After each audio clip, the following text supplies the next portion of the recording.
A Florida man who required special contact lenses to see invented a robot. Oh, this is cool.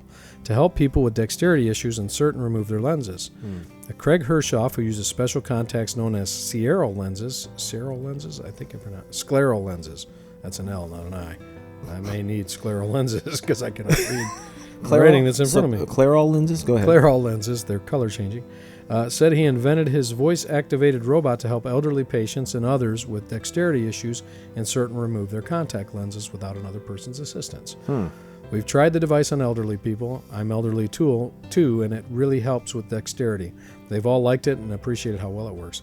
I think it's pretty good. I work with robots at work. Yeah. And I would never imagine. But they're like talking to you?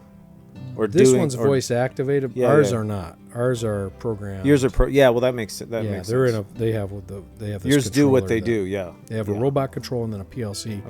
Okay. That helps it interface with all the controls. So, for instance, with our robots at work, if you walk into a cell and the robot's running, there's light curtains there. There's these two lights, and if you break that plane, it shuts everything down, stops it instantly. So somebody can accidentally walk into the cell and get hammered by a robot. Right.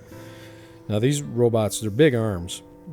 If one of them was to hit you, I mean, it'd knock you clean across a room. It has no, like, you weigh less than a feather to it, comparatively speaking. Thank you.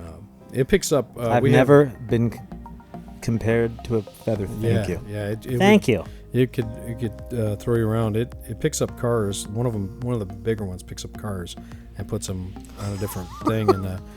And when I was asking the engineer, I said, how much weight is that based on what it's rated at? Yeah. And he said it's like it's like a feather for that. So it's rated for. It could pick up a lot more than what it's doing with the car. A lot more. Like it could pick up the corner of a building. Oh yeah, easily. It could as long as it's anchored properly. That's what I mean. Yeah. Wow. Yeah. That's impressive. Oh, they're very strong. So even the little ones. Has anyone ever been killed by?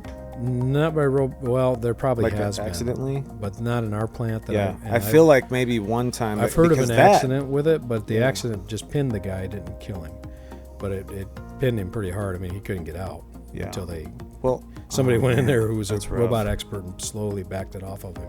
Yeah. You go the wrong way and you're crushing him. I mean, it'll literally crush you slowly if you wanted to, that much at a time. I mean, it moves in just fractions. It's pretty cool. I get to program them and stuff. That's kind of fun. That's pretty cool. Yeah, I love it. So it's cool that this guy, what he did was he just made one which I'm leery of it because I know even with the smaller robots, I mean, if you make a mistake in your programming, the thing goes haywire. And it's sticking the thing all the way up your nose and into your, instead of where it's supposed to. So I'm sure they're taking great cautions. We have some robots that are called, what do they call them? But they're meant to be around people without a cage, and they have a lot of sensors on them, so if you touch them, they stop. Right. So it could be moving, and I mean, it literally moves this speed. Okay.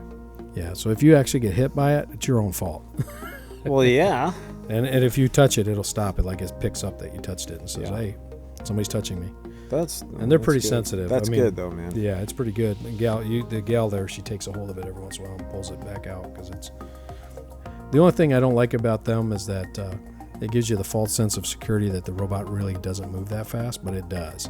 Yeah. If it wanted to, and if its programming failed, it would still, that same robot would knock you across. It could knock somebody, flat across, man. Yeah, you wouldn't even. You'd wake up, maybe if you're lucky, you'd wake up later and. With all the broken bones from it. Oh, that'd be great. Anyway, this robot that he's working on is undergoing clinical trials in Boston, and it might be ready as early as next year. I'm sure it's going to be expensive, though. I don't know how you would pay for something like that. There's no way you're going to pay less than $50. Yeah. Got to get the Connect set. I'm not adding any zeros, and I don't care what you say. This is going to be in every home. But yeah, what would you say? How many thousands of dollars? It depends on the robot, but our little robots, even the ones that are this size, are probably about $8,000. Yeah. So that's actually a little less than I thought. Yeah, they've come down a lot in price because the manufacturing capacity has gone up, and they've kind of done all the engineering work. Okay. So they really have like a formula. They just plug everything in and they hand it to you. That's pretty cool. All right. Things they're doing with robotics are just so amazing. Oh, it's good stuff.